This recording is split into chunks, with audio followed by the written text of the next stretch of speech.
Hello and welcome to Design Wake Up, the podcast where we meet twice a month to talk about everything to do with design. We're your hosts, Sam and Simon.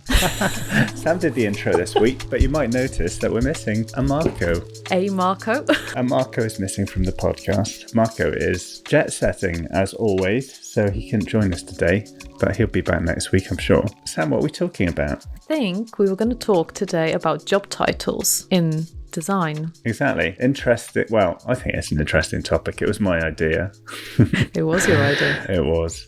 Basically, when you get out of university, what can you expect to do with your career in 2022? Sam, it might be interesting to hear what you planned to do when you left your design course. What did you think your career would shape up to be? Well, when I left uni, that was many moons ago.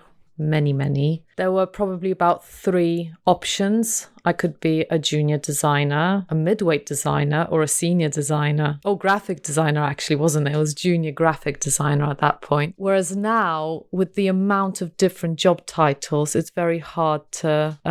it's even hard to just write your CV and prepare it. You know, in the past, I've had to prepare my CV for specific jobs and tweak it so that it was more about design operations or about UX or about web design. Whereas when I left uni, it was very easy because you the only option you had was to be a print designer, because there wasn't any digital design then. That only started later on. It was all the lovely programmers then designing the beautiful websites at the time. We're dating ourselves to a similar era. I left university, I did graphic communication, it was called, but essentially it was graphic design.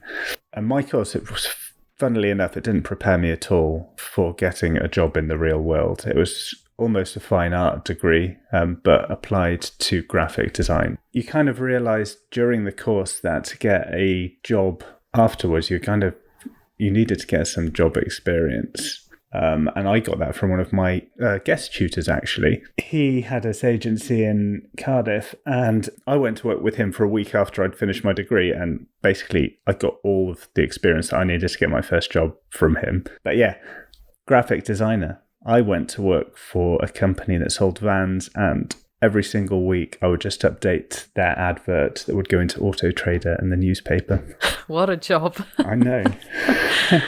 Yeah.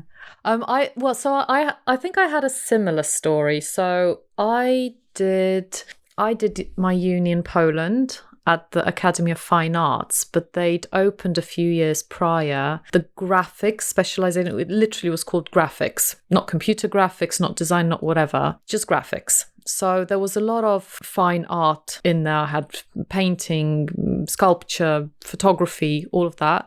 I did have some subjects that I was supposed to learn Adobe and Corel Draw at that time as well. But I left uni and I had absolutely no idea how to turn on Photoshop or anything like that. I got my boyfriend to do all of my work for uni, anything that was computer based. And then about 6 months after I finished my master's, my friend approached me and she's like, I need someone to come in for 2 days, because she needed to finish her master's, and could you come in and just do the job for me for 2 days a week? And it was in print, it was a magazine, like this awful gossip magazine in Poland, like dreadful. So I went in and they're like, oh yeah, so you can do InDesign and all. Yeah, absolutely, I can do everything. And then in the evening it was like, okay, I need to open this and I need to actually learn how to do it. Again, just learnt on the job. And I stayed in print for quite a few years, but then, I kind of felt that we're going, when they started to make 5-person teams into one person, and at some point I was an art director, proofreader, I was cutting out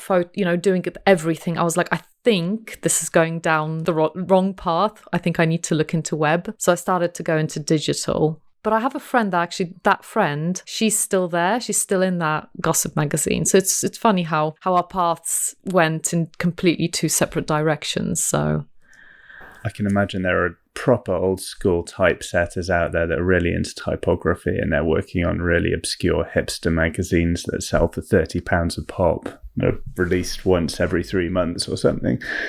And I buy those magazines. I don't read them. They're awful, but they look great. They got really nice paper. Yeah, they look good. The smell of them is something that's quite nice. It feels like that job is unlikely to be something that most designers starting out today will find themselves experiencing. And it's interesting that you were talking about jobs being lumbered into one role, because it kind of feels like, or it felt like, that's one of my pet peeves. The web designer changed into the UI and UX designer at some point. I don't know what you think about this, but it always felt strange to me that UI and UX were kind of lumbered together, because UI designers, and at the agency that I used to work at, we do have dedicated UI designers and dedicated UX designers, and they're very different people. I mean, the UX side is it's data driven and analytics based, and you're working to create a measurably good user experience in most agencies where they're doing it properly. I know that there are a lot of places that it's very subjective, and the UX designer can say, we're doing it this way because I'm the UX designer and I'm the expert. But a good UX designer won't usually have an opinion on something unless it's actually been tested, I feel. But yeah, those two roles being lumbered together, I think like UI is more artistic and UX is more analytical. What do you think about that? I absolutely agree. I think I had this situation recently in my team, the human-centered design team, where there was a consultant that really wanted to join the team, but she had no prior creative experience or skill set. So she didn't know how to use InDesign or anything like that, but she was well versed in like design thinking and, self-taught when it comes to UX. And she was perfect for the team, because I had a lot of creative designers who are great at those creative visuals, that UI and everything. But actually, when it came to the experience and researching and testing and everything like that, she brought that kind of business skill set to the team. So I absolutely agree. And that was a real annoyance of mine as well, that, UX and UI, let's just get the creatives to do that. And very often it's not the same. I do think that every designer should have UX knowledge and know what the boundaries are, but I also think they should know something about web development and a little bit about coding, because I think if you know the constraints and know why that button is there and not somewhere else, I think it's a lot easier. I think nowadays it's even easier because we've got the accessibility guidelines, we've got GDS, which is Government Digital Standard, those who don't know. And I think it's just a lot easier to understand why certain things are where they are. And so it's easier to for creatives to go down that route. But I think a UX designer just doesn't need to have that creative background. It's not a necessity. Going back to what you said about designers needing to have some sort of analytical feather in their cap. You didn't say it that way. I said it that way. Artistic license. You're just more poetic than me. I would say that that's not 100% true, and there may be designers listening that haven't yet started out, and you have aspirations of designing what am I saying? I was going to say CD covers, but those aren't a thing anymore. So old school. I remember when I went for a job interview, and I took a printed out version of my portfolio. This was probably about like 7 years ago. And the guy was like, "Oh, that's very old school." And I was like, "Oh my God, he's right. I've come for a digital job." And I brought paper with me. I didn't get the job. You didn't? I didn't. Maybe we should touch on that at the end or at some point. How do you present yourself? And I think that depends on the job that you're going for as well. But going back to my rambling point, I think that there are jobs out there for people that are more conceptual. Like if you want to do creative work for a musical artist or a fine artist, or somebody that has a less than traditional way of presenting their brand or their work. There are jobs out there for people like that. But I think at that point, you're thinking more along the lines of a fine art career. And you need to take into consideration that it's going to be a lot more competitive to find work. It's going to be a lot harder to make a good wage out of that sort of work because people love doing it. People will do it for free to get the exposure if it's for an artist that they're interested in supporting. And a lot of these artists get their friends to do the work because they have a community of creatives around them. And that's something when I was at university, when the tutors would say, "What do you want to be when you leave?" You would get like 40% of people saying, "I want to design CD covers and album art and work for NME or Kerrang or these magazines that have since changed massively in terms of the content that they put out." But if we put those cool careers aside, what would you say are the main careers that designers are looking at today? We've got UX and UI packaged together. product design. Do we even have a web designer anymore? Because that's like UI now, isn't it? I think you might do. And if you find that role being advertised for, it's going to tell you a lot about the organization that's hiring, and it's going to set your expectation. You're going to learn certain things from the job spec when you see web designer in the job title. There are many different approaches to web design these days. I think a big team will have UX designers and UI designers, or they might have a product designer who is kind of a UX and UI designer but has a business strategy background as well. So they're able to talk to members of the C-suite or the product management team about business strategy and be able to think about how design elements can marry up with business objectives and create almost a scientific approach to design that is measurable. And then we go back to graphic designer again. That's very old school. Now it's more like visual designer, creative designer. And I think that's where we go into those kind of agency style, maybe product design as well. I had this one lady recently, a phenomenal portfolio, just absolutely beautiful products and everything, and definitely, great creative and visual designer, but unable to do any research or anything like that, like anything from that UX standpoint. So that is interesting that you basically just used product designer for a completely different job that I used product designer for. So that's something that you're going to have to contend with when you leave university, you get a job in design. You may become a product designer at a software company like me. That's what I do. And if you tell people that you're a product designer, if they are in software, they will know that you're a digital product designer. They will assume that you're a digital product designer. But if you tell anybody else, they'll think, whoa, you design hoovers and hairdryers, or you design plastic trinkets. Exactly. It gets to a point where sometimes you just say web designer, assuming that the person doesn't know what you mean. But then when you say that, if you're talking to somebody that turns out actually does know what a digital product designer is, and you tell them that you're a web designer, they automatically assume that you're not a product designer. You're working for a small company that just needs somebody to do everything. Then there's also the service designer. That's something that's popped up a few years ago as well. Again, a person that can be from a creative background, doesn't really have to be, can marry up the UX, UI, research, product design, everything into the kind of full service. But what I've noticed is that from my experience, it's mainly creatives that go down that route as well. And there's creative as well. What do you mean by creative? Yeah, that's creative. Just a designer. So in my mind, creative would be... that's an interesting question. I've never thought of that. I kind of use the term, and it kind of probably means creative designer, but I think it's a little bit more broader than that.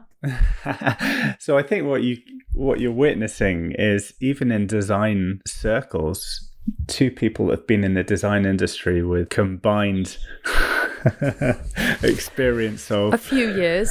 It's more than 20. It's more than 30.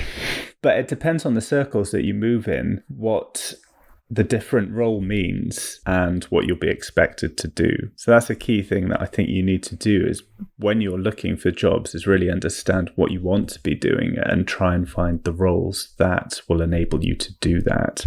And I think it's even harder if you're already in industry for a few years and you're kind of, instead of growing up as we used to do, you're kind of growing out and, getting more and more skills. It's even harder then, because depending on where you want your path to go down, you're going to try and bring out those skills and experience that are the most important to go down that path. So I had this recruitment conversation with a bank recently, and they looked at my CV and they were like, oh, your CV is very much written in a kind of design ops pathway. And I'm like, oh, really? Like I only had 2 design ops jobs. All the rest was like UX, service design, and human-centered design. So I was like, it was very weird how they understood what I wrote there. Whereas another company was like, oh, UX consultant. So I think it's interesting how you position yourself as well. And then what kind of job title then ties in? What will you be looking for? Another situation I had was I was looking for someone to join my team, and I was looking for a senior digital designer, and I had maybe 3 people.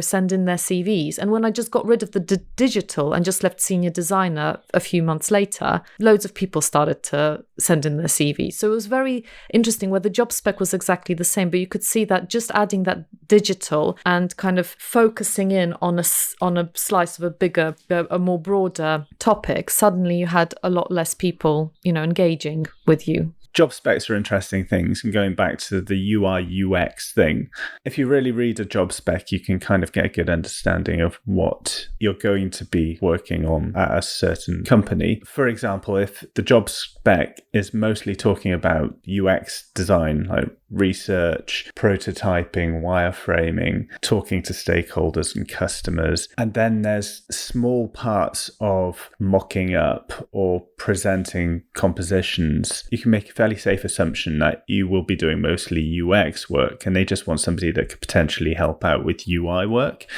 And vice versa. If a job spec is heavy UI and it touches upon UX, it's going to be a fair assumption that maybe they don't have a high regard for UX in that team, and it's kind of a second-class citizen in the work that you're going to be doing. If you want to go into UX and you're very interested in the research side of things, you probably wouldn't want to go for that job, because no matter how loud your voice, how well you try to put that stuff across, it's really difficult to change the mindset and philosophy of a design team.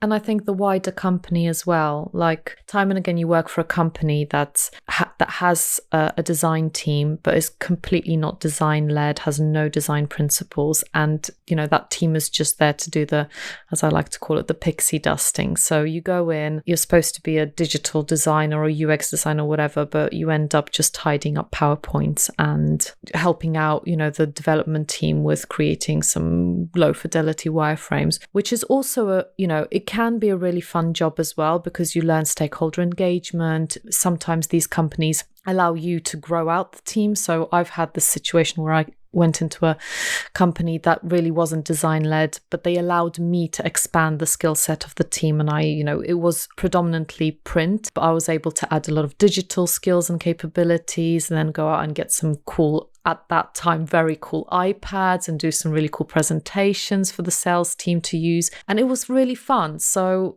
sometimes a job that says one thing, actually you can grow out a skill set and add some capabilities to the company, which is fun as well. Definitely. I think that's also a very important aspect to being a designer, or a consideration I think you potentially need to think about when starting out in the industry of design. Compared to a lot of other industries, the starting salary is comparatively good, but it can be difficult to progress your career if all you want to do is design. There are very few executive level design jobs, and at an executive level, you're going to be executing, you're not going to be designing. So if you have aspirations of really developing your career into something that has a lot of power, you've got to think about how you're going to do that. And things like working on your presentation skills, being able to affect change within an organization, feeling comfortable talking to senior level executives, that is a really useful skill to have and will allow you to stand out from the rest of the design crowd when it comes to finding those jobs. And I think also project management and a little bit of strategy is also a good idea to look into. Yeah, that's a really good point. And actually, I was listening to the Product Experience podcast a few weeks ago, and they had a really interesting interview with Jeff Gothelf, who's really interesting guy in the design community. Definitely suggest looking him up, and we'll link to this episode below. But he talks about creating a personal brand and using that to make yourself more employable as you progress throughout your career. I won't try and explain what he says, but we'll link to it below and you can experience that for yourself, but it's definitely well worth a listen. What else can we say about design? I think an interesting topic is, what do we mean by designer as well? It's something that you touched upon at the beginning. It's fine talking about creatives as the designers, but actually for me, a designer is a much broader subject. So I think we're focusing here on the kind of creatives turned web designers, whereas a designer for me is anyone that touches the product or service or policy or whatever you're designing. And I think that's an interesting thing as well. I think people take for granted what it actually means and what it entails and what the roles and responsibilities are around it. I certainly see that in my organization. They like to kind of package up everything that has design in the name or in the topic or in the theme and just give it to the creatives. But actually, I think it's a more strategic word right now. I think it has a more strategic meaning than it did before. With design thinking and human-centered design and design ethics and design management and all of those other cool buzzwords 2020 and 2021. There's also jobs in facilitation and consultancy where you will go into another company and help them implement design. Sam, what is your experience with that side of things? Well, I was a service designer, so I went on from UX into service design, and I did that for a few years.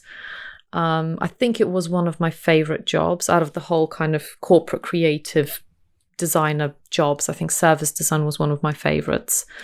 Definitely the most fun projects because it touched upon research and UX and, really interviewing the end users and everything, but really thinking about, applying systems thinking to look at the whole picture, not just focusing on the user experience, but actually a more holistic view of it. So I really liked service design. I don't think that you have to be a creative designer to then go into service design. Probably not. I've certainly heard of people that go in without having any prior creative design jobs, but I did. I think in general, there are so many jobs out there that you can really get specialized when it comes to moving into design these days.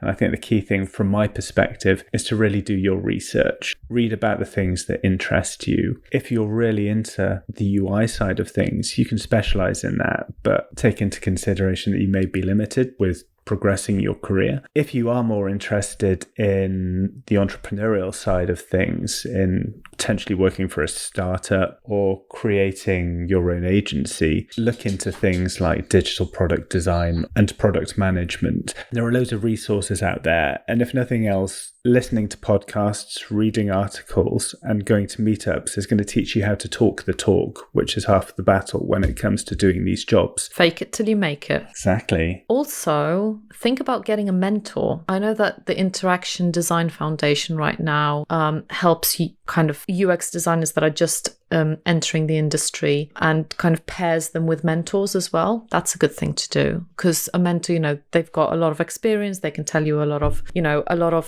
information, but they can also help you position yourself. So if there is a path that you want to go down, it's what to focus on, as you said. It's like, creating your own brand and going down that route. Definitely. It's almost like having that work experience that I had after I left university. If you get a mentor that is within the industry, they're going to know the things that their colleagues are looking for when they're hiring new staff, and they could even potentially be somebody that can open a door into your first role themselves. I think it's also important to keep an open mind.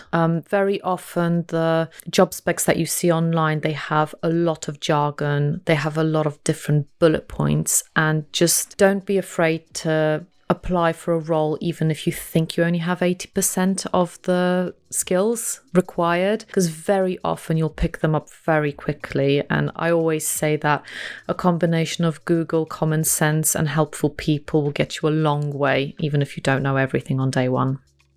So from me, that's all I've really got to say. I think it's a really good industry to get into. And as long as you are passionate about it and keep learning about all of the different developments in design throughout your career, as long as you keep up to date, it's a really good industry to be in. Agreed. It's fun and cool. Yes. You don't need to get tattoos to be a designer, but what do you mean? They make you look cooler. Right.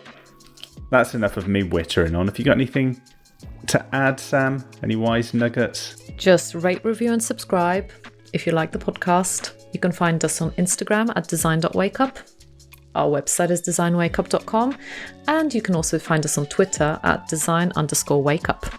And take a look at the show notes if you're interested in any of the things that we've mentioned. We'll try our hardest to remember what we said and link to them. That's goodbye from me. And me. See you next week. Bye.